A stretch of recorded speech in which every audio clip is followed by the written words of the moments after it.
Hello everyone, today we're going to use generic animations for the player by using an animal as the actual player controller, so let's get started.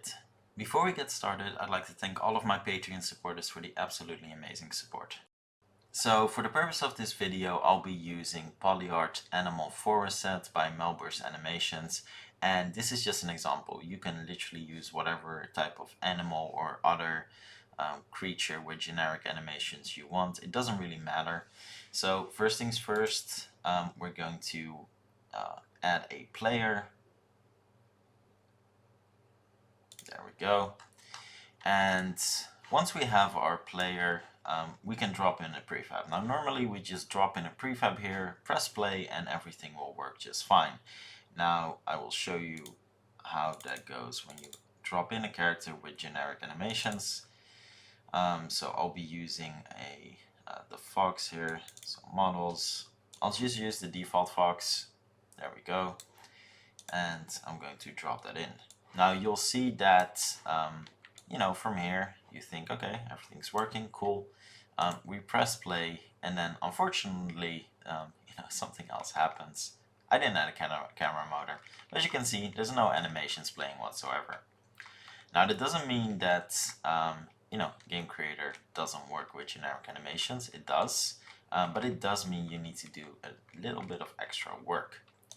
So let's head to that, and I'm going to add a camera motor straight away. So there we go. Perfect. Cool.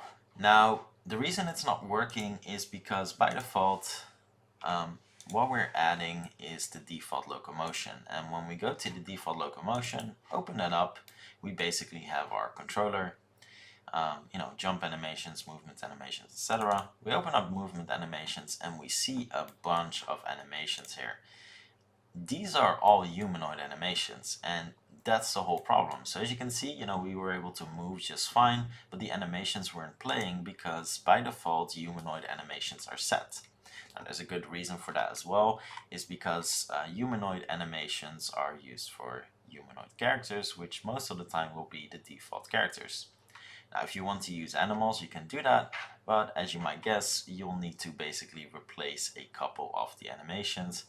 And with a couple, I mean, you know, everything you can replace pretty much.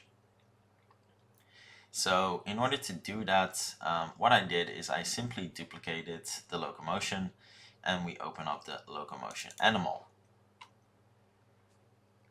So simply duplicate it. So this duplicate of locomotion is going to obviously contain all of the same animations, and what we need to do is we need to replace them to the best of our ability. Now I do realize that often animal packs do not contain tons and tons of animations, and I mean that's rather unfortunate, and there's not much else to say about it. So you know, hopefully for you, you have an animal pack that actually contains tons of good animations.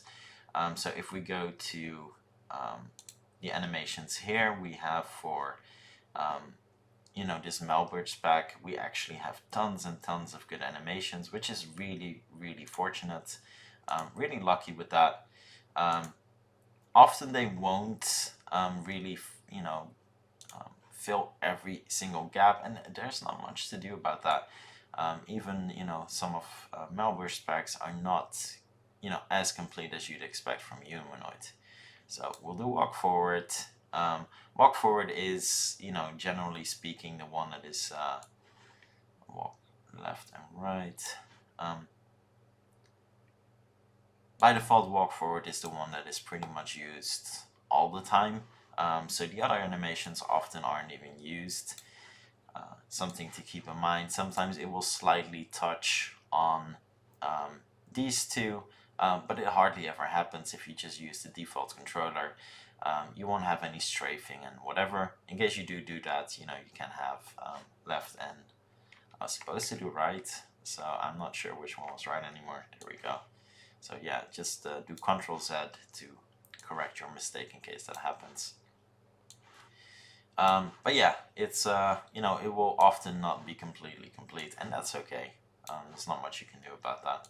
So I'll just use, you know, walk on all of these. If you have better animations, you know, that's perfect. And we do have a walk back. That's actually amazing. I should have paid better attention. So walk back left and right.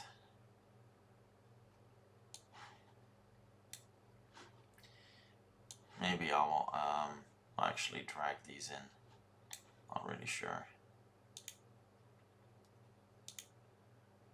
So that's right. I'll use those instead. Cool. Anyway, the majority of the time we'll only be using walk forward. That's just how the default controller is set, and that's what I'm guessing most of you will be using. Now, we have to make sure we set up run and idle as well. Those are important. And again, you know, I know that most of you won't have, you know, if you're using different animal packs, you won't have this amount of animations for animals. It just hardly ever happens. But yeah. Right. And there we go. So for backwards, I don't think there's running backwards. Okay. Again, this won't really be used, but just in case, we need to make sure that even if the animation is not the most perfect fit in that case, we need to have something so you won't be, you know, literally floating. Another thing to keep in mind is that if you use, for example, Motion Pro, you could literally just open up the run animation and literally reverse the keys so he runs backwards. So yeah, there's definitely some tools to you know, create those missing animations you'd have. Now we need to make sure we have idle as well. And I'm sure there's a bunch of idles. So let's have a look which one looks the nicest. This is a perfect idle animation. Not a lot happens. You know, it's cute, obviously. But yeah, it's not a lot should happen because otherwise we'll interrupt a long idle animation, for example. So I'll just use the default. And there we go. Cool. So now when you play it, you know, you have an animation. So awesome. So we're going to have a look now. So basically what we'll do is we'll drag in the new animation, locomotion we created, or at least updated. And we didn't replace everything. We're just going to see if just having a couple of these defaults, you know, idle, as you can see, idle is working just fine. Running is working just fine because by default we're running. And I didn't set up walking. But yeah, as you can see, it's working just fine. It's actually pretty cool. And you know, I mean, that's it. That's how you basically set up generic animations. And that's the nice thing. That's literally all you have to do. Now, we do see we're floating a bit. And something to keep in mind, obviously, is that these are generic animations. So we don't have inverse kinematics. So we can literally turn all of this off because it's not going to work. I don't know if this will work, so we can give that a try in play mode. I highly doubt it's going to work, but that's okay. We can just manually offset. So I'm going to exit maximize here. And let's see what happens when we do this. Absolutely nothing, of course, because there's no foot IK. So, no, nothing's going to happen. And that's a shame. So we'll just have to manually lower him a bit. So we'll do 0.1.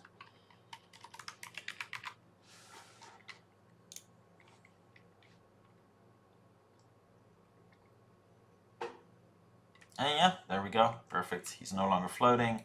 He's on the air, and this is looking just fine. If we turn off can run, we can also check how walking works. And yeah, that minus 0.1 might have been a bit too much, but you can adjust that if you want. I mean, even if you're most likely not even using the same pack I am. So yeah, that's it. You know, because we're not using foot IK, we can literally just lower models like that without too much of an issue. And yeah, it's pretty great. Cool. So that's how we set up all of the basics. Now, what if we want to use things like the melee module for an animal? Because obviously, you know, we'll have some attacks So once we have a look, so I can collapse this right now. So once we have a look at Malware's animation spec and Fox animations, you know, we have death, we have fall, damage, and we have attacks as well, of course. Now, the reason why death is important is because we can't just automatically ragdoll a generic rig like this. So that's why death animations are important. So let's set up all of the next steps. Now we need to go to the rig, and I already expanded it, and we basically go to the right hand. And as you can see, that's the bone we need. So what we'll do here is we'll do a simple trigger on start, and then we look up variable game object, Fox Claw, and we'll do invoker. So now this bone becomes a game object. Perfect. So next step, we open up this prefab, and we'll add a trigger as well. So we'll do this on enable, because when it's enabled, I'm going to do a small wait, because we do need to do that, otherwise it just won't work. And then we'll use the transform action to assign it to a new parent. And we're going to do invoker, because we're assigning the parent of the prefab, change parent, and we'll do global variable Fox Claw. And that's it. So we can save, get out of this, and yeah, basically this will work. Now, because I'm personally not going to use a trigger to, you know, have him draw a weapon, because his claw is his weapon, so it wouldn't make a lot of sense. So what I'm just going to do is I'm going to add a trigger. We'll add a small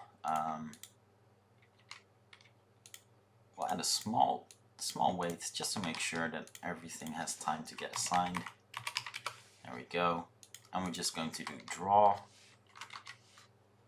weapon player, and we'll do Fox Claw, and that's it. Now we do need a bit more in order for this to work. So what I'm going to do is I'm going to create a state here. So characters, locomotion state, and we're going to drag that in. Perfect. Now we don't need to assign any animations, because again, we're not drawing a weapon. His body is literally his weapon, so we don't need to add any additional animations. There's no enter clip, there's no drawing, but we need to make sure that at least something is assigned. So we have it assigned to the root. I know we don't have any clips yet, but what I'm going to do is I'm going to expand the rig here, just so we can see if on start everything gets assigned correctly. So let's have a look. And it doesn't, and there's a good reason for that as well. We need character melee to be added to the player, of course, and there we go.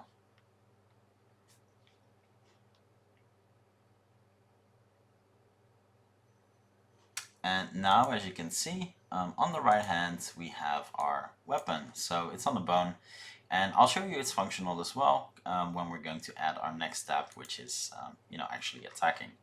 Now I'm going to keep the mesh of the blade just for a second, just so we can all see it's completely functional. So let's do that first. So we'll add a, let's rename this to on start trigger. There we go. And let's add a new one, which is going to be combat. So combat trigger.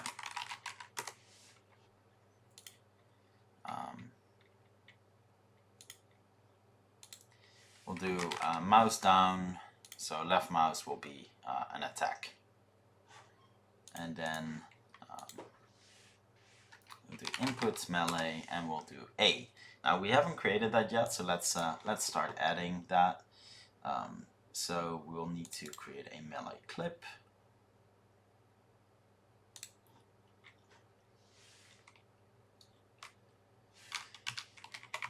I'm just going to keep it as is. There we go. And we need to add that clip. So I'm going to lock this just to make things easier. And let's look up Malware's animations, attack, and let's hope there's a claw. Yeah, claws. There we go. And we'll just drag this in. Now I'm not sure if preview character is actually going to work in this case, but we can try it out. It works. So yeah, perfect timing. The right claw was actually a good one as well. And it's actually, yeah, that was actually perfect. Okay, cool. So as we can see, he's using his mouth as well, but you know, it's a claw animation. Perfect. So this is all functional, and that's all great. Now let's make sure it actually works in game as well. And the easy way to do that is make sure your gizmos are enabled, and then we can actually see if it becomes an active melee weapon. So gizmos is enabled, and I didn't actually assign the melee clip, so we need to make sure that's done first. So let's unlock this. This is correct, mouse down. So we can go back to melee and assign this. Melee clip, assign it to A and make sure it's enabled. And let's see if this is all functional. Now and again, you know, if you want to have multiple parts of his body, you know, work this way, you need to make sure that you have melee operate from the hub. I've, you know, addressed this several times in my brawler tutorials, for example. So I'm not going to do that again. But as you can see, you know, we're performing a melee attack. It's all functional. It's all good. And yeah, I mean, that's pretty much it. So now we also need to make sure, and because as you can see, his paw doesn't reach that far. It doesn't reach past his body. So we need to make sure our hitbox is good as well. So what we'll do, obviously, let's have gizmos enabled as well. We can remove the sword. There's literally no need for the sword. And we can just do a sphere. But yeah, we should actually have it have an offset at the z-axis, so that it actually, you know, goes further than his body. I'm going to turn off the weapon drill. There we go. So let's try this again.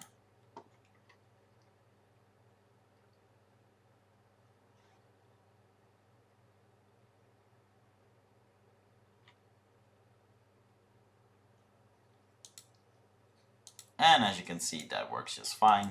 We'd reach out of the body and we're having our attack. And yeah, really cool. And that's an easy way to make sure you can use the melee module for generic animations, for generic rigs with generic animations as well.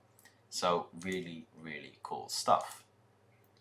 So that's it for melee, and obviously you can set up the rest, you know, just keep this trick in mind of, you know, basically how you'd assign it. Then what we need next up is, you know, we need a trigger for, you know, when his attribute health goes down, so we don't ragdoll. So we're going to add a stats element to him as well. So he has HP 100. I'm going to do a another trigger. So this trigger is for you know, his attributes health. So attribute change player. We'll add some conditions.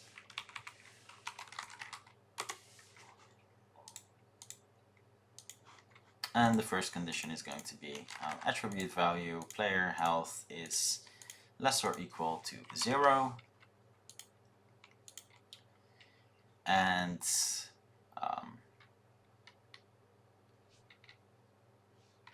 we're going to do a state change.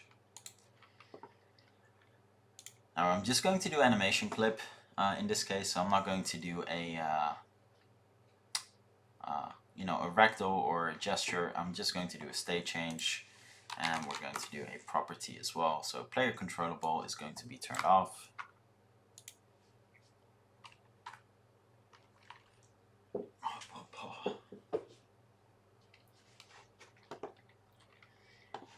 and let's drag in a animation. So this was attacks, death. Pretty sure we can just use the first one. I'll check now if they're actually any good. No, that's nice. I see we have it damaged as well, so let's have a look at what that looks like.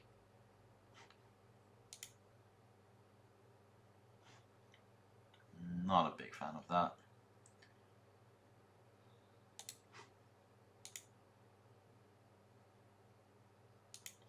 Okay, well, we can use that as well. I'm not a big fan of that, so I'll just keep it to death for now. And oh, that's nice. Cool. So we can add that to the hit reactions, of course, of the melee module, but we won't need it for death. So basically for death, we'll just remove player's controllable and play this. Now I'm just going for testing purposes. I'm just going to add a a trigger here that once I press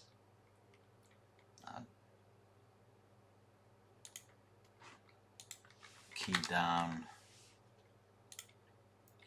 once I press P, which is a weird button, his health will go down to 0.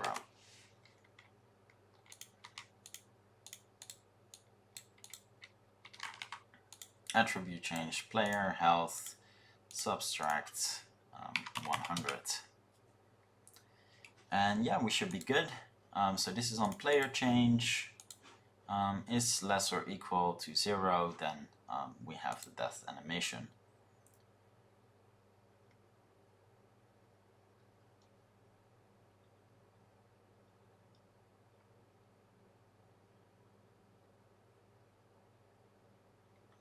So just like before, I can turn off gizmos now. We know it's working. We can run, we can walk, we have melee attacks. I think the transition out and of blending is a bit too aggressive, so that's why we have that little twitch on exit. But yeah, it's as you can see, it's really cool. And now if I press P, we go into a death state, and that's it. So rather than using ragdoll, we have this cool animation. So that's pretty much it for generic animations. It's not actually that difficult once you know what to do. It even doesn't take up that much extra time compared to humanoids. You just have to know where to look first. So that's it for this video. Thanks for watching, and I'll see you in the next one.